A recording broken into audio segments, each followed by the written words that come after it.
Oi, gente, e aí? Eu sou a Ana e hoje eu vim falar um pouquinho sobre como estudar matemática para o Enem vestibular. Então, estudar matemática que a gente estuda no ensino médio é a mesma coisa que estudar matemática direcionado para fazer uma prova de um processo seletivo? A resposta é que não. Quando a gente vai estudar para o Enem, para o vestibular, a gente estuda focado com métodos, com técnicas, pensando em algumas coisas específicas para conseguir ter um bom resultado.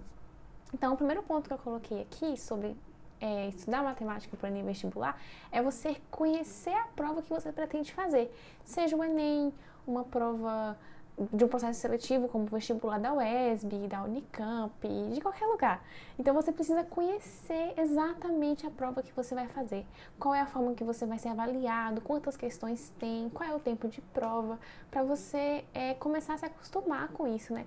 Se acostumar com essas formas que as provas são, né? Porque cada prova é diferente, cada prova vai ter um contexto diferente, com um objetivo diferente. Então, você conhecer a prova é o primeiro ponto.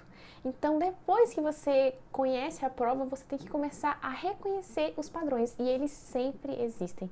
Todas as provas vão seguir padrões. A prova do Enem em 2020, 2021, 2022, 2023, elas não são completamente desassociadas entre si, distintas entre si. Muito pelo contrário, elas são parecidas. As questões vão envolver assuntos parecidos, recorrentes. Às vezes vai mudar um contexto, às vezes vai mudar uma fala ou outra, mas tem questões que são, assim, de prática aí no Enem e no vestibular. Então a gente tem que se atentar a esses padrões, padrões de respostas, padrões de conteúdos e por aí vai.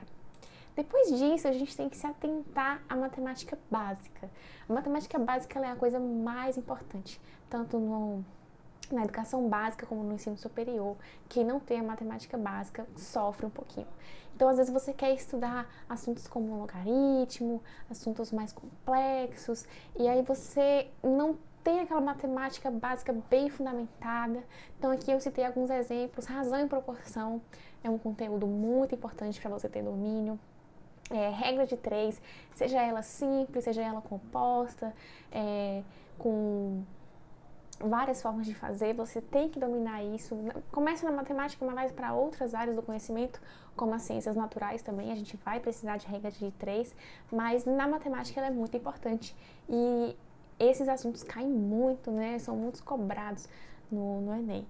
E lógica, né? Lógica você precisa ter, algumas questões são de lógica, algumas questões são de análise, por exemplo, análise de gráfico, análise de uma situação. Então, esses assuntos são muito importantes para a gente focar quando a gente está estudando matemática para um processo seletivo.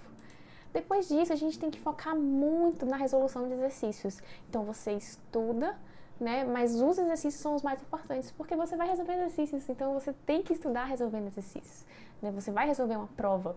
Então, quando você resolve um exercício e você erra um exercício, eu acredito que você aprende muito mais, porque você errou, então você vai ter que gastar uma energia muito maior para você conseguir acertar aquela questão.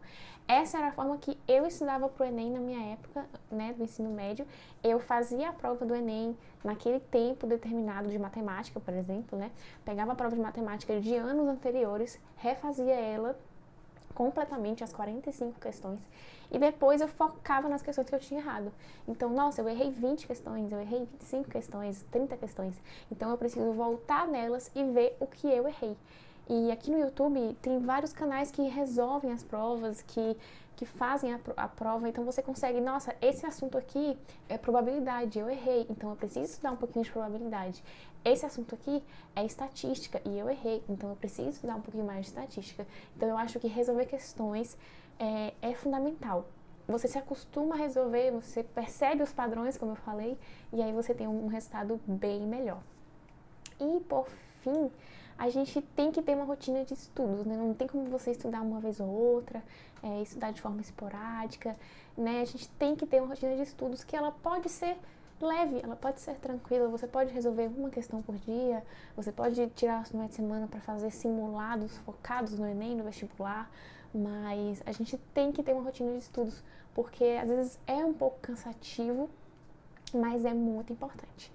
E, para finalizar, tenha calma e paciência com você mesmo.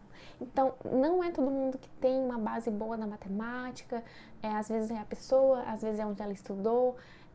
Então, tenha paciência, tenha calma, você é uma pessoa e todo mundo tem capacidade de aprender. Todo mundo tem capacidade de conseguir chegar naquele resultado. Não é algo impossível, mas você tem que ficar tranquilo.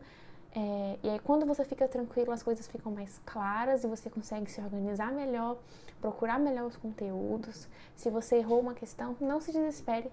Não é todo mundo que sabe todos os conteúdos. Às vezes é muito mais interessante você focar nos conteúdos mais básicos, nas respostas que serão mais fáceis, como eu falei, né? Razão e proporção, regra de 3 e lógica, do que focar naquele conteúdo impossível que ninguém vai conseguir responder mesmo, que só as pessoas que têm mais domínio daquele conteúdo vão resolver. Então tenha calma, tenha paciência, você consegue. E é isso o vídeo.